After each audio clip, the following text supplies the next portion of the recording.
their own. I'm a first-generation student, and a lot of the things, weren't really taught, definitely not in school, but, as a family as a whole. And he hopes programs like this can help change that. If we're able to change the trajectory of one student's life, that means the world to us. As for Nathan, after a day stretching a budget, dealing with debt, and paying for the unexpected, he's already thinking about his financial future. I want to save as much as possible as I can and then use it later in the future. Changing times, and it's looking good, right? Yes, a great lesson. Thanks. LA at 4. CBS LA at 5 right now. Right now at 5, a bombshell in the Nancy Guthrie investigation. Someone claiming to have video of her with her kidnappers. A big loss tonight for federal prosecutors as the jury deadlocks in the Palisades arson trial, talking about what many voted to acquit.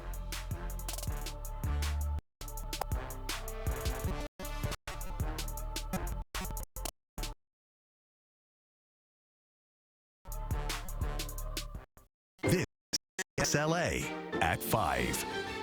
Good evening, and thank you for joining us. I'm Pat Harvey. And I'm Rutabaga Shabazi. Dramatic new details out today in the investigation into the disappearance of Today Show co-host Savannah Guthrie's mother, Nancy. TMZ has received another email from who claims they know who kidnapped Nancy Guthrie. CBS LA's Juan Fernandez joins us now to break down. Pat, Rutabaga, it's been so long, 5 months after she disappeared. We're finally hearing some news. TMZ says this video of the so-called main guy and Nancy from the day she died. TMZ said the new email that previous email the person references an old which matches as it does the alias used. The person claims there were 2 kidnappers in this case, then also says they in a secure location and that it contains a short video of the guy with Nancy the day that was probably her last day. Pictures of both involved are also included, names, addresses, age, a lot of information. They want, for the location of the phone and the password, 1 Bitcoin, and that's currently worth about $64,000. Just Monday, when sources told CBS News, a note sent by Guthrie's apparent abductors just days after she disappeared claimed they did not mean for her to die, but she had, and they apologized. The news led to Savannah Guthrie addressing the anguish on the Today Show Tuesday morning. And this is a news story today that is on your radar, but this is the life that my sister lives, that I live, that my brother lives, that our extended families live, that our children live every day.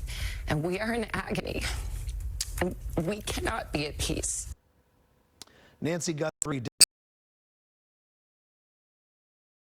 received 2 ransom notes in the days that followed, the first demanding millions in cryptocurrency for Guthrie's return. The second one that she had died, though those details were kept private for months. Investigators have not confirmed the claims, but a law enforcement source familiar with the matter tells CBS News that law enforcement is aware of the letter, asking for the public's help for anyone with information to call the FBI. The Guthrie family still offering $1 million information that leads to Nancy's reward of more than $200,000, including from the is also being offered. So, Pat Rutabaga, it seems the family has made peace with the fact that she has passed away, she has died, but put her to rest. Yeah. And I can just imagine as many for them. Yep. So hopefully it will. Assembling blocks that could threaten the temporary peace deal between the U.S. and Iran. The U.S. struck Iran today in response to a Chinese cargo ship in the Strait of Hormuz. Trump said the drone attack violated the ceasefire.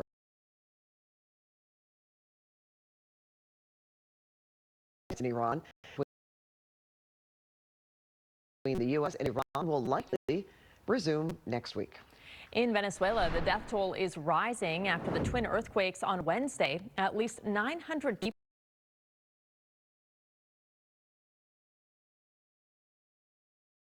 now been 1,000 others are still missing. Search and rescue teams from here and around the globe are deploying to help. Well, the rush to find buried survivors is increasing with each passing hour. It's been 2 days since the devastating 7.2 and 7.5 magnitude to 72 hours to be a critical time frame to find people who are still alive, though that period can be extended if they have access to food and water. And just into the CBS LA newsroom, images of the LA County Fire Department's International Urban Search and Rescue Team heading to Venezuela. They deployed from Pacoima yesterday and should be arriving tonight. A rescue operation in North Hollywood. LA firefighters say a man fell 35 feet at a construction site. Crews used a ladder to help lift the man onto a gurney. He was transported to a hospital. Unclear about his injuries, but appeared to be serious. Governor Gavin Newsom talking policy proposals today, but is it all a precursor to announcing a presidential bid? Well, the California governor calling for a federal bill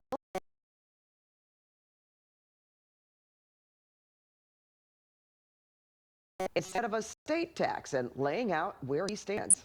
CBS LA political reporter Tom Waite live in the newsroom with the governor's pitches and how they fit in with his political ambitions. Tom. Lots of good questions here, right? Not officially announced whether he'll enter the 2028 presidential race, but a video he posted out on social media today had political experts saying Newsom is likely trying to continue crafting his national image. It's time for a national. Newsom posting this clip on social media Friday, just a day after the billionaire tax was officially placed on the November ballot. The system is fundamentally broken. The federal tax code, the corporate tax code, and the inheritance tax code seem to be written for a different set of Americans. Newsom did not specifically mention the billionaire tax ballot measure in this clip, but he has publicly opposed it. One of the state's largest unions, SEIU, is leading the campaign to pass the measure. They say the money raised from the one-time tax on billionaires would make up for massive health care cuts in President Trump's Big Beautiful Bill. A spokesperson supporting the ballot measure says Newsom's comments today are all about his political aims. The governor's clip that he is not a serious healthcare problem. It's about a politician trying to solve a campaign problem that he has. Campaign strategists say Newsom, who they believe will announce a 2028 presidential bid, has practical and political concerns if the ballot measure passes. The politics of his party, as we saw this week in New York, is becoming very socialist. And so a billionaire's tax. The problem is, if you California, most people agree, including even the teachers union, that you're probably going to bring in less money to the state because we already depend on these billionaires. I don't think anybody doubts he's going to run any manage. And that's what he's trying to do. He's trying to say this tax thing. If we're going to fix it, we got to do it right. Otherwise, we're going to pay consequences and we're going to all suffer at the end. Both candidates for governor here in California, Democrat Javier Becerra and Republican Steve Hilton, are opposing the tax measure. We'll see where this ends up. Appeals court ruling in a case involving Harvey Weinstein. The panel upheld the sexual assault conviction of the disgraced film producer for the 2013 assault of a woman. But it vacated his sentence and ordered the trial court to conduct a hearing. Judge declaring a against the former Uber driver accused of starting a fire that would ultimately become the Palisades fire. The judge says were set on a not guilty verdict. And the other two were determined to convict. CBS LA's Jasmine Veal heard from one of those jurors and shares why prosecutors are vowing to retry this. We wanted him to go home. It wasn't the celebration they had fair today. Our family is really hurting because of this. Outside the house, Jonathan Kanesh's father and sister appeared subdued, calling the mistrial a victory, but an incomplete one, as Rinder Kanesh. It's been a year and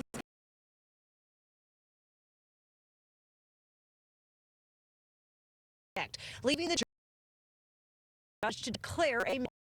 It feels like the government is just, taking him as a scapegoat. Prosecutors allege Rinder Kanesh, an Uber driver, lit the fire New Year's Day ground before exploding into the deadly Palisades fire. I thought he was very close to the bullet. But overwhelming vote to acquit sends a clear message. The government did not prove Rinder Kanesh intentionally. Lighter side. Not only works in the Palisades on January 1st, saw 4 kids running down the hill after the fire started. He says he spoke to some of the jurors. I had some that were very emotional. Came up to me after the trial, and they were very clear that they were. Juror number 4, who voted not guilty. I just felt like a lot of holes. She questioned why Rinder Kanesh was being held solely responsible for the Palisades fire. A pretrial ruling prevented the defense from any alleged fire department negligence. For a holdover fire anywhere else, because the holdover theory just wasn't working. Prosecutors aren't backing down as they prepare to retry the case. We know from day one our son is innocent. Another jury will have to decide whether Rinder Kanesh, the deadliest wildfires here in Southern California, on those same 3 arson counts. Rinder Kanesh could face up to behind bars. Here in downtown LA, Jasmine Veal, CBS LA. Well, the culinary community is mourning the loss of a legendary chef. Master Katsuya Uedi. He died at the age of 67, and he's remembered as a culinary trailblazer who represented and dined